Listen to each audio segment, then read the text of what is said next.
Këtë ditë ka filluar riparimi i rrugës Porto Romano Bishtpall. Ky proces ishte kthyer një domosdoshmëri, pasi luhatit e tokës dhe erozioni kishin kohë që i kishin dëmtuar dhe se gjysma e korrësisë kishte dalë nga funksioni i saj.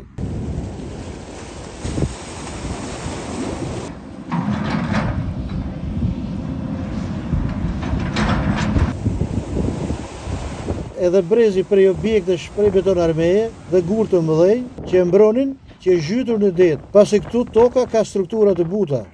Lidhur me këtë rrugë, urbanisti Ertan Kazani thotë: Rruga e Porto Romanës ka qenë një rrugë e cila përdorej masivisht për lëvizjen e kamionave, sidomos ato transportit, derisa në 2022-2023 banorët bënë një protestë për zhvendosjen e kamionave nga rruga e Porto Romanës dhe në atë moment lindi nevoja e krijimit një rrugë tjetër. Kjo është një rrugë kryesisht e lartë 2 metra.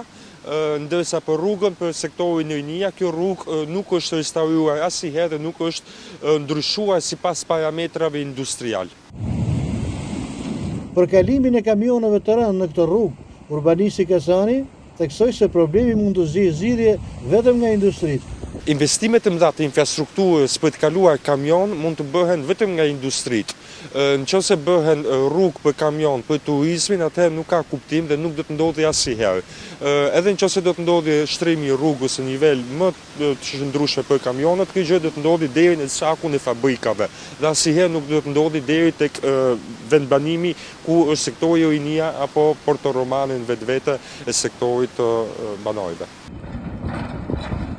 Rifillimi i ngritjes së barrierave të gurta përballë detit shënon fillimin e përpjekjeve për të kthyer rrugës normalitetin.